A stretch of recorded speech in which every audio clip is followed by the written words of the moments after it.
emerging technologies and where they are in the spatial industry currently, and sort of where those trends are heading to moving forward.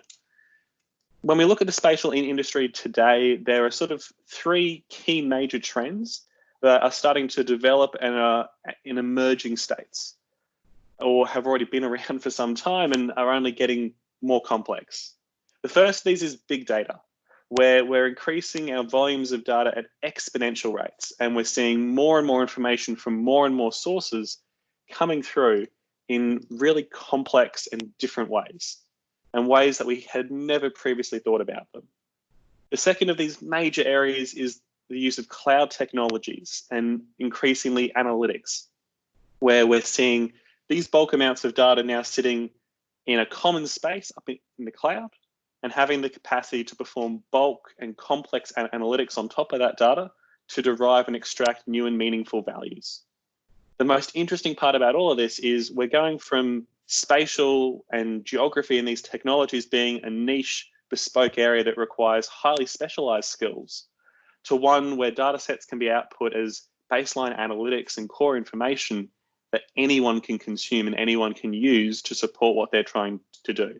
So really we're talking about the federation, we're talking about the broad scale community usage of this information. The last of these new and emerging areas is 3D and 4D.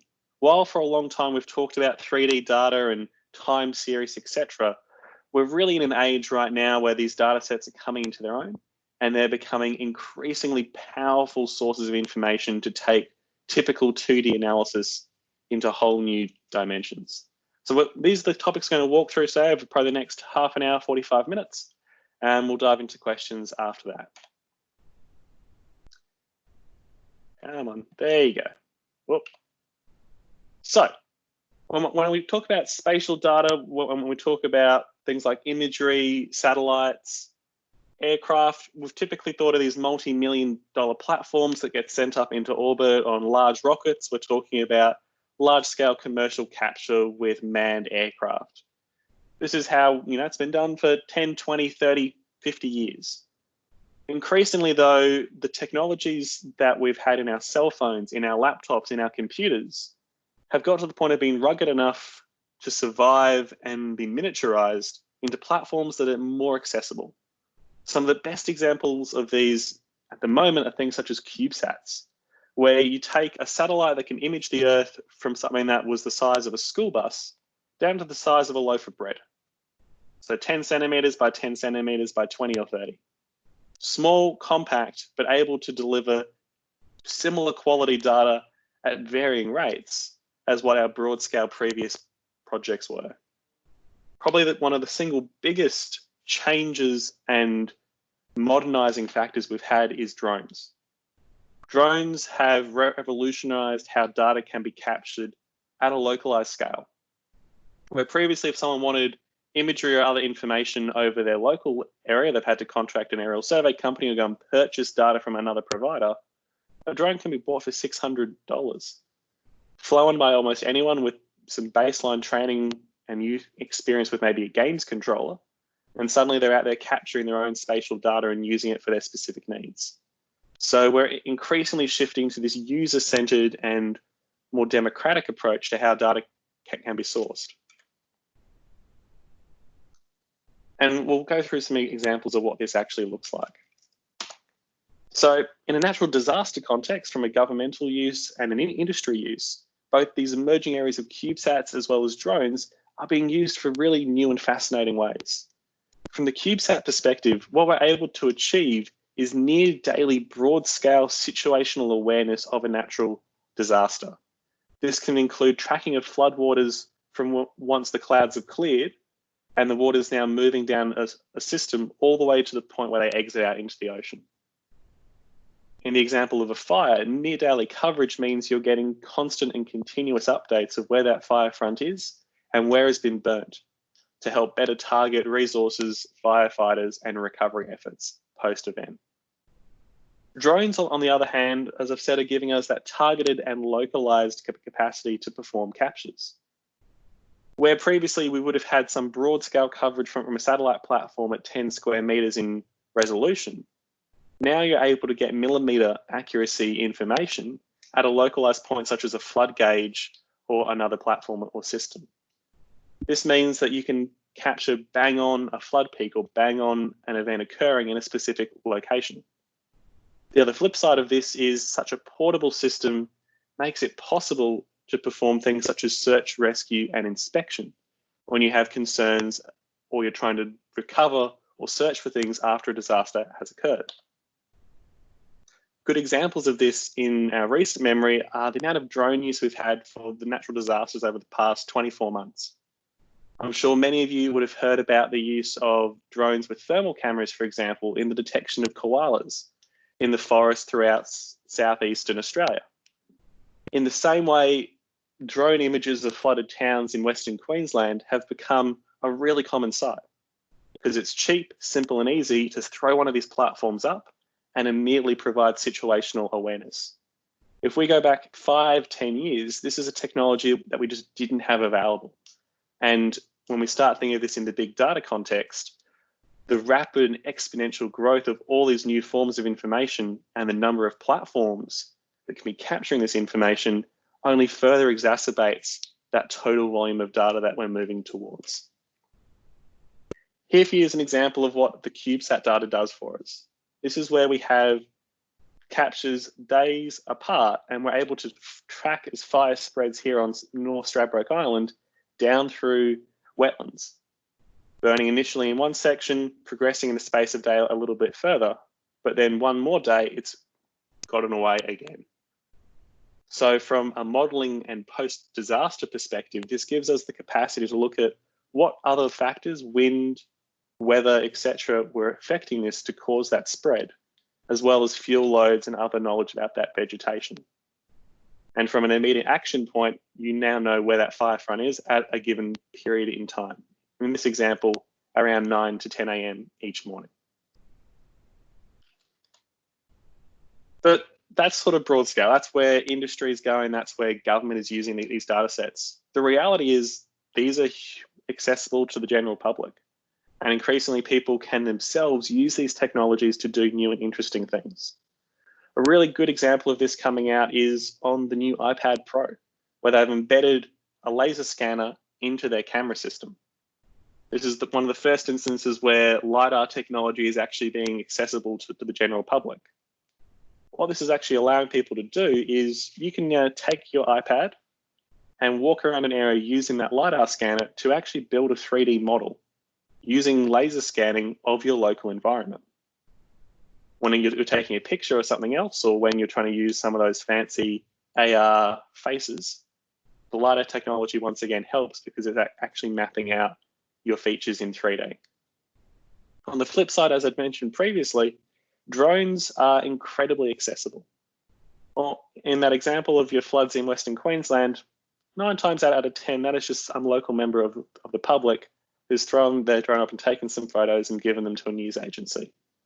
With this type of technology here, almost anyone can become a surveyor, almost anyone can become a spatial professional in actually leveraging these technologies to make meaningful spatial information. And I'll delve into a little bit later how necessarily that's being supported. If we take the flip side of this, we're also having a lot of spatial technologies that are accessible to consumers or where consumers can assist in building them.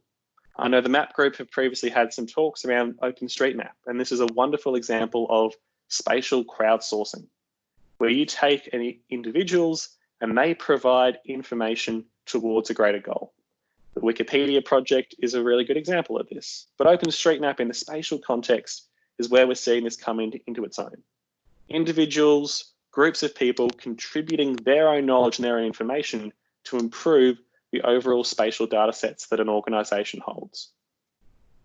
On the flip side, we have these large, massive tech companies that actually provide us with a number of services at little or no cost. Google Maps is probably one of the most common examples of a spatial technology that's used by almost anyone every day.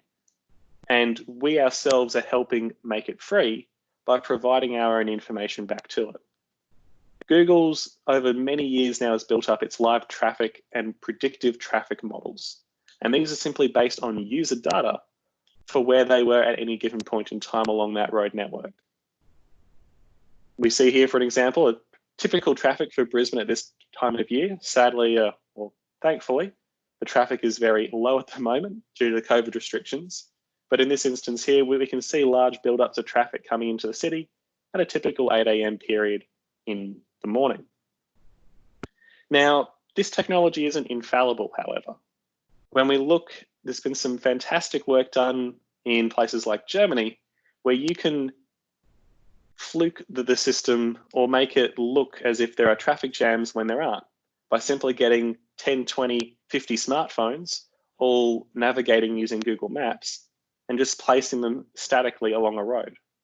So what would normally be free-flowing traffic suddenly looks as if it's a traffic jam of tens of people in a particular location. As things are evolving though, these types of errors and inaccuracies are being picked up quicker, easier, and are seen as anomalies rather than the standard patterns that are detected with these data sets. Where all this is leading to is large amounts of data, and data at a scale we've never seen previously. For years, we've had baseline systems to capture information, whether that is a census, whether that is various statistics, surveys, etc., and broad scale remote sensing and data capture programs. Increasingly, as we get years, well, weeks, months, years, decades, potentially centuries worth of data, we're moving towards the point of this concept of an open data cube, where we feed in observations on one side, whether this be through remote sensing systems, whether it's through common surveys, put them into a structured time series stack where you can query upon the same piece of information, the same location through time, whether that is looking at a single pixel all the way back, trying to detect land clearing, vegetation change, droughts, or whether it's simply looking at how do we perform or what the population change has been over a particular area for the past 20, 50 years. The Open Data Cube is a concept out of Geoscience Australia and a few other organisations internationally, where they're looking to do this with our remote sensing products in the first instance, and being able to output a number of products to non-technical staff and staff who wouldn't have that spatial background to give them insights, such as managers of environmental systems, statisticians, and even policy type spaces.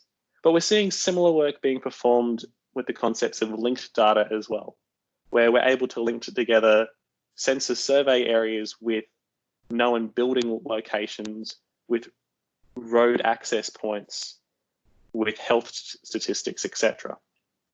And these all build up to form a common picture about an individual and how necessarily things are occurring in a location or a period of time. And there we go. The other nice thing that we can start to do is we aggregate all of our information together, and we suddenly start to have stacks, and having it in places such as the cloud, where we have scalable storage and scalable performance and processing power, is to do bulk analytics. The example you see here in the top left is the Allen Coral Atlas project, being run by being supported by a number of institutions across the world, including UQ, to map coral reefs across the whole world using some of that near daily satellite imagery we talked about earlier. In this instance, we're seeing generalized algorithms being developed over broad areas to try and do baseline mapping that has never been able to be done previously, simply because of the scale and the complexity of that problem. Without high resolution near daily satellite coverage, you don't have the ability to accurately model when you have coral bleaching across the whole world. And without the on-the-ground field data and the analytics and systems built that factor that in, you don't have that capacity to perform those classifications.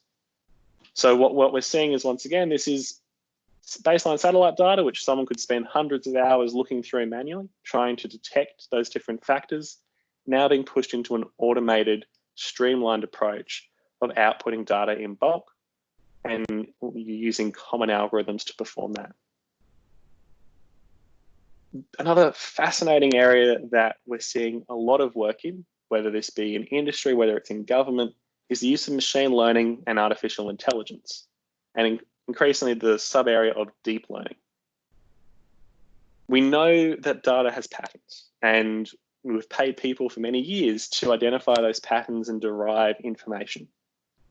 But the use now of big data together with our deep learning algorithms is the capacity to automate tasks that would have taken people tens, hundreds, thousands of hours to perform. Building detection has been one of the most common examples we've had of this type of system, where you take broad scale information, whether that is old maps from the 1800s, whether it's modern satellite imagery or aerial imagery back to the 1940s, and you start to train algorithms to delineate those buildings, make the polygons nice and squared edges normally based on the patterns that we know about in locations, and then provide that back out as a vector data set. When we look back to the old topographic mapping days, this was a task that was done by hand. Now we're able to give it to a computer, to large amounts of processing power to do the exact same thing. A good example where this then also links into things such as community science projects is, for example, in New York, where they had a series of old maps hand-drawn over the city, showing its growth from some of the very early days where they first made plans to what the grid structure of the island would, all the way through to the present. By running a community science project where they asked people to delineate individual buildings and pull some information off that map manually, it's now to the point where the back-end algorithms feed in that human data to make it achievable for the computer to do it by itself now. Many of you may have, when you've authenticated for a website, for example, seen the reCAPTCHA, where it asks you to mark where a bicycle is in photos, or where traffic lights are, or where another car is. The reason that they do that is because it's training AI and machine learning algorithms for autonomous vehicles, where they're using that information to feed it what those objects are from humans spending thousands of hours doing it, trying to log into their websites, to now having AI algorithms that Uber and other companies are using in their autonomous vehicles to detect these features on the fly. And one of the main reasons they want to do that is because the spatial data sets they have of these locations, of where street signs are, of where traffic lights are, where right turn lane is, aren't that accurate. Spatial information about our networks and our road networks is pretty limited, which means that when you're trying to make an autonomous vehicle be responsive, it's better to have on that vehicle AI running at that moment, or edge computing as it's increasingly being called, so that it can be responsive to the issues it encounters, compared to relying on some central computer and Wi-Fi access and accurate and timely data sets. The long-term approach that this means is, if you've got traffic or roadworks occurring in a certain location, your vehicle will adaptively change its behavior because it understands what that is, rather than relying on someone back in a central office manually updating a data set to say, oh, there's actually, this lane's closed today, it veers off in this direction, etc. And all that based on the baseline machine learning.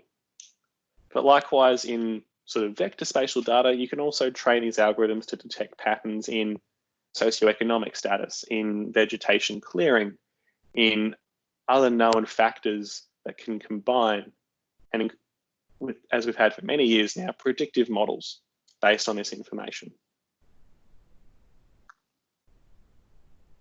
The other explosion that we're seeing with all of this data in the cloud is an increasing focus around centralized data sets and web services that can then be consumed and visualized in a number of different ways.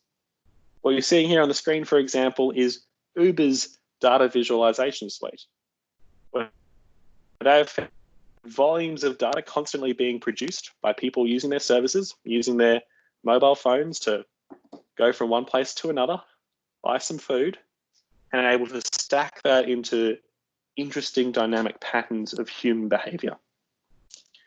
And you can start to see things such as how frequently road networks are being used. Actually, Sydney, down to interlinking networks, common bin type operations, and other types of visualizations of movements and patterns.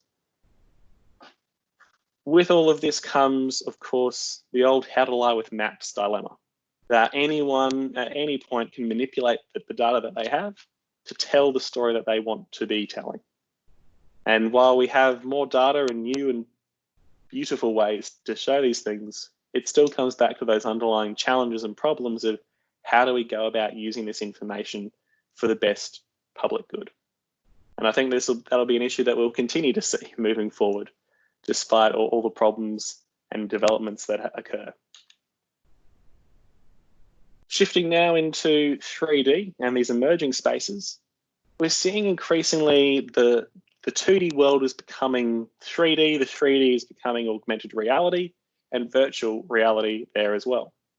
Some of you may not be aware that recently Google has released its augmented reality navigation system. So obviously not when you're driving, shouldn't be staring at that phone screen too much, but when you're doing on the foot walking navigation, there's now that feature to actually provide a heads up display. So you can look through your camera as you're walking down a street and it will show you when you need to turn. It will point out for you with pop-ups the location you're heading to, as well as stores and other features of interest along your way. As we all know, the Google Glass never really took off as a technology because we're all a little too concerned about having a camera and screen right next to our eyes. But this is where still we're being pushed towards with these technologies. The ability to integrate virtual and digital information in the regular world and how we consume it. A lot of work is being done in this space also with how do you necessarily position spatial and digital information in a real 3D world through a phone screen. The complexities of trying to line up what a camera sees and the really rudimentary gyroscopes and GPS positioning that these devices have with what is actually out there in the world and what you want to put in the right place is a complex challenge. China, as always, is developing some new and interesting technology in addition to phone cameras that are hundreds of megapixels in size. We're also increasingly seeing the potential of multi-GPS receiver devices, which would go from having accuracies in cities, which are typically GPS denied environments of 3 to 5 meters, down to meter or sub-meter precision. With that will also come a better ability to leverage AR technologies and overlay information accurately based on where you're looking.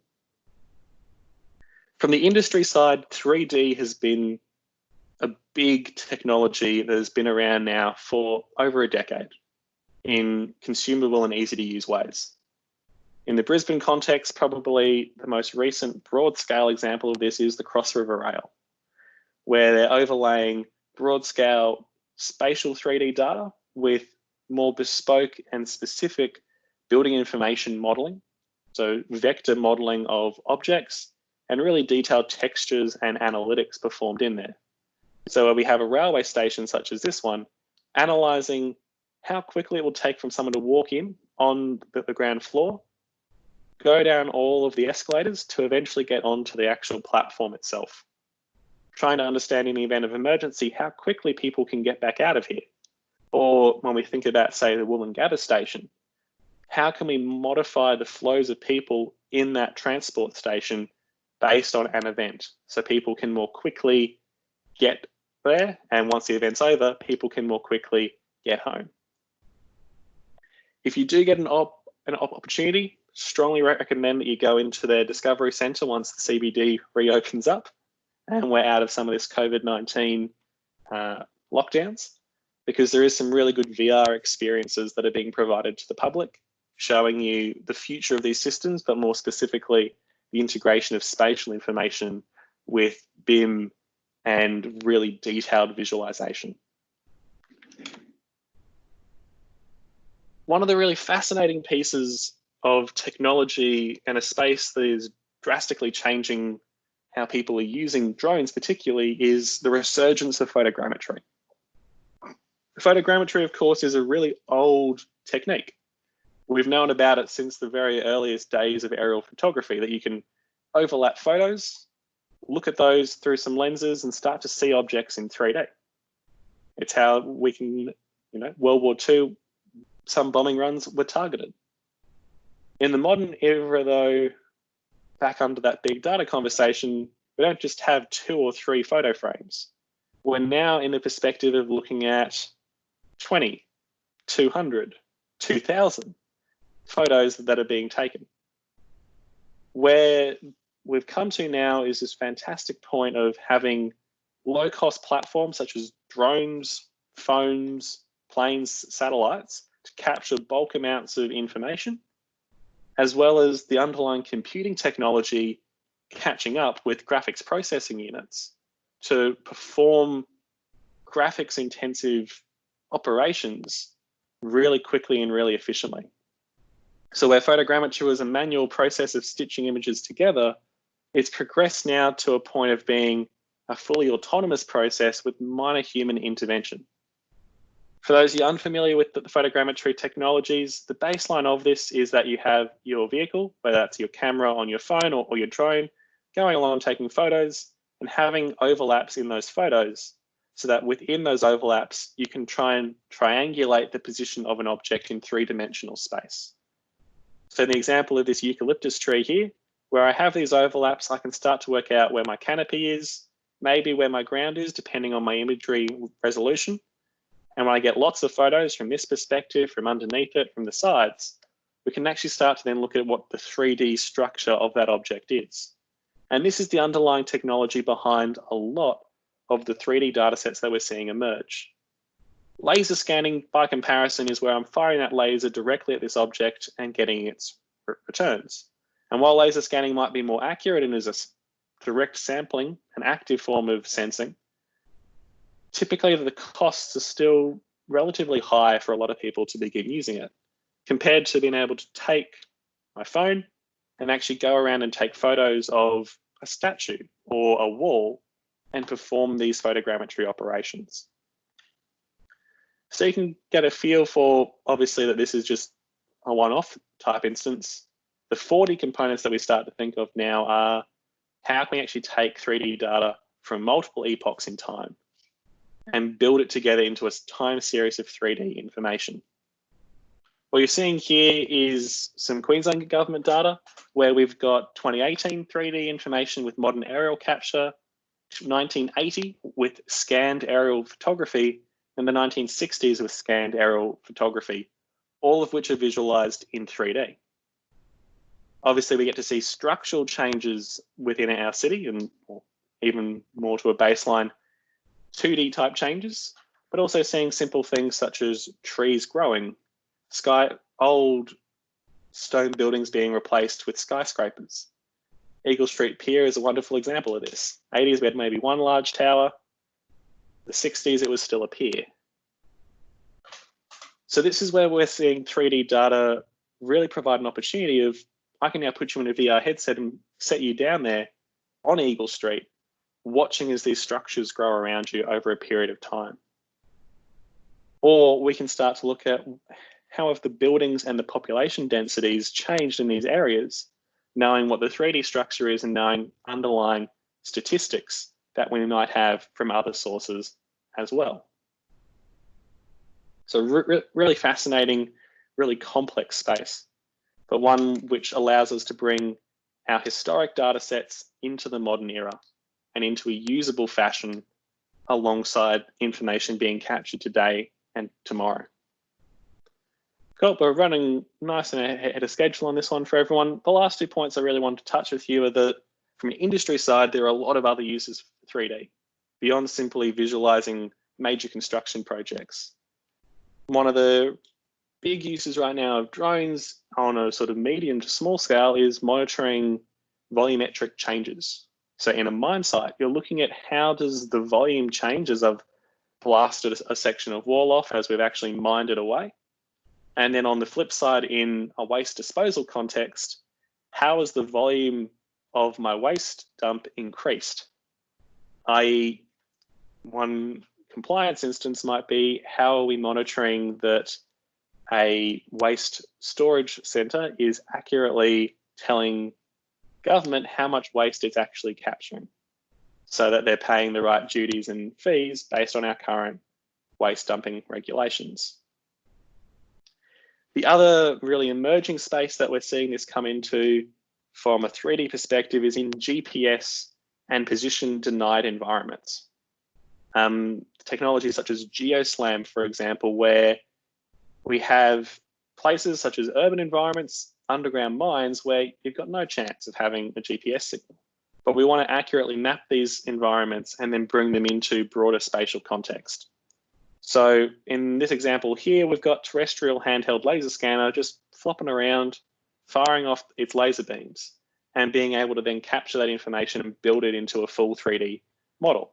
And these can allow us to walk through these buildings as a laser scan capture and overlay other pieces of information. Now, to provide you with sort of an example of how we start to integrate these 3D data sets, I wanted to provide for you two recent examples of 3D capture, and then also an example where we've added in BIM and vector data. So this here has recently been added to the Queensland Heritage Register, and this is the Mount Morgan mine site, where we have the ability from drone imagery and the photogrammetry technologies to actually come into an individual mine building here in my internet speed allowing. This is all on the fly web services, cloud-based, nothing on my local device. We can actually start to look at the structure as it currently is, down to the trestles and beams in a building, the old stands and concrete footings, and a broader scale where some of these structures are and their interactions with some of the old mine infrastructure and smelting complexes. I'm assuming that this video stream is slightly affecting the internet speed. There we go. So this is done with imagery from 100+ meters above the ground, but I can get down to the detail of looking at individual pieces of timber, individual bricks and concrete cracks in a wall here. So really fascinating, really powerful data that immediately tells you a story about a location and is done with relatively cheap technology that almost anyone has access to. My second instance here is broad scale aerial capture. For those of you who tuned into last week's Queensland Globe session, you would have seen this one already, which is the Brisbane CBD in 2018. This data set here was done with a sort of broad scale aerial capture. But one of the additional add-ons we can do, and where the on-the-fly web services and big data is also supporting, is bring in other types of information, such as our BIMs and our vector data sets. So this here is QUT's P block, their new science building, and I can start to perform some analysis here. You might already notice there's something grey sitting here as well. Now, if I go and do some analytics, I can actually start to slice through this model. And what we've done here is this is actually a BIM model of the building that we'll start to push through. So what I'm actually doing here is taking away walls, taking away the surfaces, and actually able to dig into the internal structure of this building. I might leave it there. If I now look in here and we zoom in, we can actually see, oh, a little bit too far.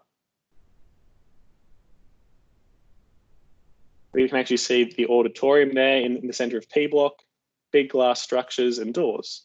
Now, if I click on any of these surfaces, such as this one here, come on, there you go.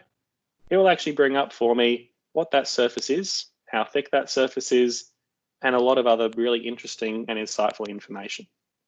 So immediately what I've been able to pull from this is a building context, what a structure should look like. And then also when I zoom back out, what that structure actually looks like in its surrounding environment, whether that be the 2D world or whether that be a 3D rendering based on aerial imagery of the vegetation and buildings around it. So, you know, really fascinating emerging spaces, and this is just tip of the iceberg of what this technology is now able to do for us. So overall, those are sort of those major core trends we're currently seeing. Growing, massive, tidal waves of data, no longer talking about gigabytes, terabytes, it's now petabytes and exabytes. The analytics and the power of the cloud, and then whole new dimensions of information with both 3D and 4D with that time dimension as well. So we'll open now the microphones back up. Oh, thank you so much. I mean, this is a window into a world which many of us, of course, are unfamiliar with, but totally fascinating. So I'd like to thank you very much. But also I've noticed that there are 22 people in the meeting. And I noticed that there are about half a dozen non-members. So I wonder if you could ask the non-members to just introduce themselves, say where they've come from. That would be interesting from the society's point of view. And perhaps we should encourage them to join our society. Cool. Thanks, John. All good. If there's anyone else out there, any questions, concerns, or if you want to just make an introduction as to what interested you with today's talk. I'll go back to there then.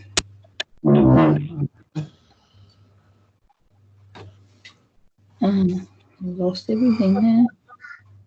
All good. Do we have any other questions or interest? Here, somewhere over there. I'll see if I can. No, that won't work because you haven't got a camera, but here you might be able to get the people up. Hi, my name's Gillian. I'm just a guest at the moment. And I'm actually John's mum. This is the first time I've sat in and looked at this presentation. So thank you, honey. It was very good. All good. Always pulling family along to events like these. Hi, John. John Fairbairn here. I just had a quick question. Can you give us a list of URL links so we can go and explore some of this stuff? I don't know how much of this is publicly available. Both the Cross River Rail stuff and also that historically linked image of Brisbane City. I don't know whether that's generally available. Well, before I had people coming up. But well, no, John, more than happy to send that through for you. We'll be circulating, of course, the recording of this, and we'll look to make the presentation itself available if anyone wants to click back through and follow any of those links. Thank you, John. That's great. All good. Any other questions or interests from the floor? If not, we might wrap up today's meeting. I do have one, actually. Brilliant, Stuart. I lost about half of the program, both at different times, both video and sound, and so I missed that last little bit. Was that the experience of everyone else that the program kept dropping out, or was it only my connection? It was his connection, plus I kept letting him back in. Excuse me, this is Sue Reed. When to do some more experimenting, very poor reception when you introduced yourself, and then when Heather came into the picture, it was almost not inaudible, invisible, hard to clarify. I don't know anyone else. The actual presentation has been immaculate. I see. Okay, if that is the case, I missed that last section. Is there is the program going to be up on the site, or so I can look at it in full? Yep, we're going to have the full recording accessible via the RGSQ website, as well as the presentation to click through as well. Brilliant. Thank you very much. I may need to come back and ask some questions about, because I actually map, and we're looking at doing preliminary LiDAR surveys of ours so that we can produce better base maps before I go into the field. And some of your information would be quite applicable to my situation. So thank you for what I did see. Hey, John. It's Chris Briggs here. Chris. Thanks for the presentation, very good. But a company I'm aware of is called Nearmap. Does that do a lot of this stuff that you're producing today? So Nearmap is a really interesting example of a company. There's actually now a few competitors to Nearmap as well in the market. Another good example, say MetroMap.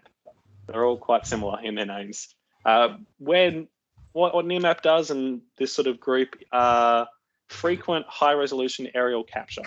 So Nearmap's technology is around being able to do rapid capture of broad-scale areas and get that out to its users in a relatively quick period of time, about a week to about a month or so afterwards. Where they're all heading towards is having additional add-ons. So in Nearmap's example, they've gone and done a lot of work with the AI.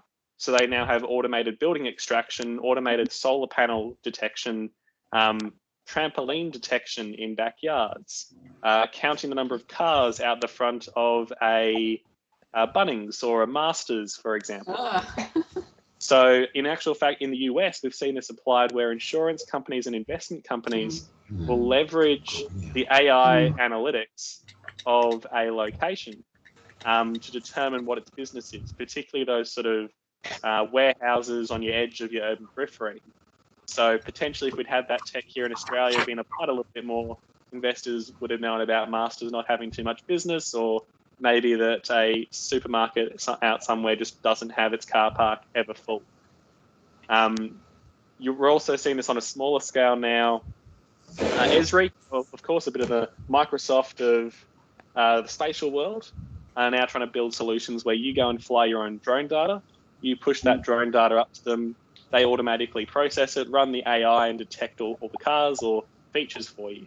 So even at a smaller scale, you can be capturing that information. Nearmap have also gone into your 3D space. I'm probably a little biased in that I've seen some of the best quality 3D that's been done here in Australia down to the millimeter resolution along streets. So Nearmap's 3D doesn't impress me that much, but it is a product. And it's one that can be derived pretty quickly and easily from the imagery that they do as a baseline capture for 2D, just processing a little bit more and you've suddenly got a 3D product as well. Can you see the speakers?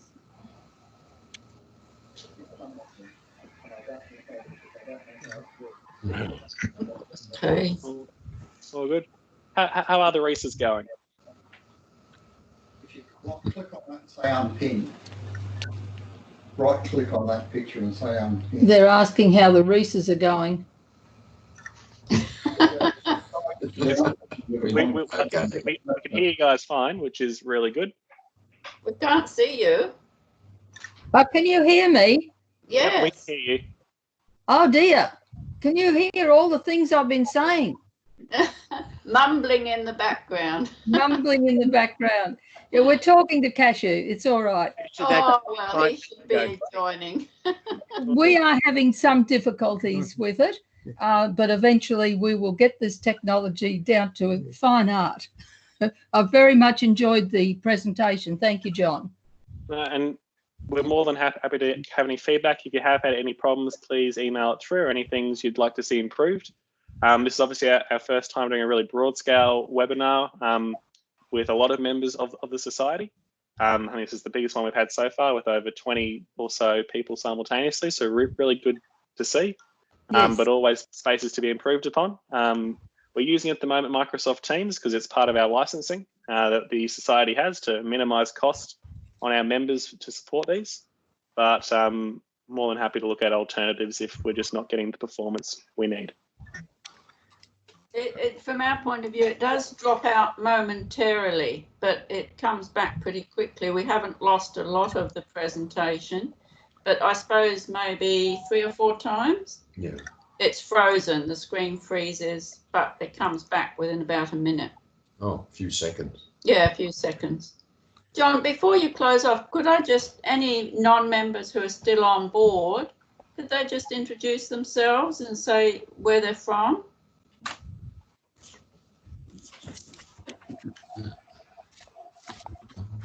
James Delahunty here. I'm actually a member. I made a 3D map of Brisbane for the bicentennial in 1988, and it cost me about over $250,000 in those dollars times. But I was trying to, and I got on the map the 1888 map of Brisbane as well, and I did the same orientation. But I really enjoyed your presentation.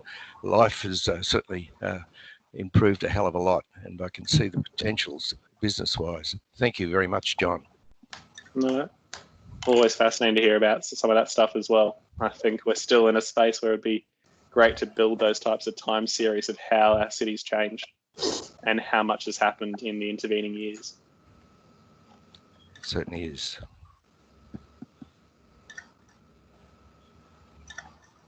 Oh, good. Well, we might wrap things there if everyone's okay. And if you have any further questions, please email through. And we've also, of course, got the Society social media channels that we can respond on.